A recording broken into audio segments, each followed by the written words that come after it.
क्यानाडामा 65 वर्ष पुगेपछि अथवा रिटायर भएपछि कति पेन्सन आउँछ होला भन्ने जिज्ञासा मलाई लागेको थियो। यस्तै जिज्ञासा यहाँहरूलाई पनि हुनसक्छ। मैले थाहा पाएको कुरा सेयर गर्दैछु। भिडियो अलि लामो हुनसक्छ, अन्तिमसम्म हेर्नुहोला। क्यानाडामा रिटायरमेन्ट लिनको लागि अथवा रिटायर हुने उमेर चाहिँ 65 वर्ष हो अहिलेको लागि, अथवा 2026मा हामी कुरा गर्दै गर्दा। क्यानाडाको पेन्सनमा जेनरली दुईवटा कम्पोनेन्ट हुन्छन्। एउटा क्यानाडा पेन्सन प्लान र अर्को ओल्ड एज सेक्युरिटी। यदि कसैको इन्कम निकै कम छ भने उनीहरूले अतिरिक्त सुविधा पनि पाउँछन्। त्यसलाई ग्यारेन्टेड इन्कम सप्लिमेन्ट भनेर भनिन्छ। यो अलि अर्कै खालको भयो।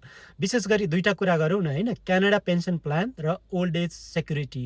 दुईवटा पेन्सन पाउनका लागि पनि दुईवटा कुराले निर्धारण गर्छन्। जस्तै सिपिपीको कुरा गर्दा कति समय काम गरियो र कति अमाउन्टको सिपिपी कन्ट्रिब्युसन गरियो भन्ने हुन्छ। त्यस्तै अर्को ओल्ड एज सेक्युरिटीमा कति समय क्यानाडा बसियो भन्ने हुन्छ। यो भिडियोमा क्यानाडा पेन्सन प्लानको कुरा गर्दा अलि लामो हुने भावनाले त्यसको बारेमा अरू कुनै भिडियोमा कुरा गरौँला। ओल्ड एज सेक्युरिटीको बारेमा अलिकति डिटेलमा कुरा गर्दैछु। यो ओल्ड एज सेक्युरिटी अथवा हामी नेपाली बोलचाली भाषामा चाहिँ वृद्ध भत्ता भनेर भन्छौँ। यो वृद्ध भत्ता अथवा यो पेन्सन पाउनका लागि क्यानाडामा काम गरेको चाहिँ जरुरी हुँदैन, तर कम्तीमा पनि 10 वर्ष चाहिँ बसेको हुनुपर्छ।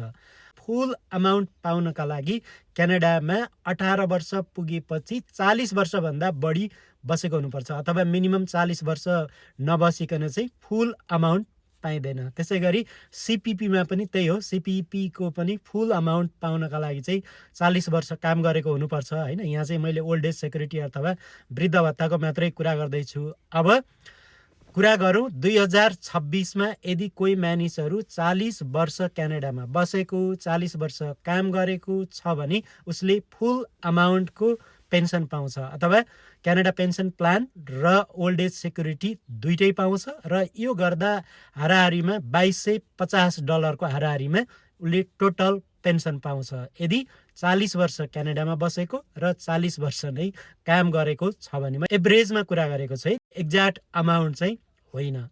अब आउँ 40 वर्ष त हामी क्यानाडामा फर्स्ट जेनेरेसनका इमिग्रेन्टहरू क्यानाडामा बस्ने कुरा चाहिँ अलि गाह्रै छ, किनभने हामी कोही 30 वर्षमा आए हुन्छौँ, कोही 40 वर्षमा, होइन?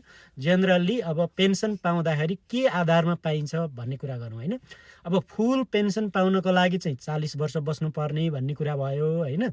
र 40 वर्ष यदि क्यानाडामा बसेको छ भने उसले 65 वर्षको उमेरमा 2026मा कुरा गर्दा $743 हाराहारीमा पाउँछ, अथवा 100%। त्यसै गरी यदि कोही मानिस 30 वर्ष क्यानाडामा बसेको छ भने उसले 75% पाउँछ, त्यो भनेको $557 हो। त्यस्तै अर्को कोही मानिस 20 वर्ष बसेको छ भने $371, जो 50%, र 10 वर्ष भनेको त मिनिमम क्यानाडामा पेन्सन पाउन 10 वर्ष त बसेकै हुनुपर्छ।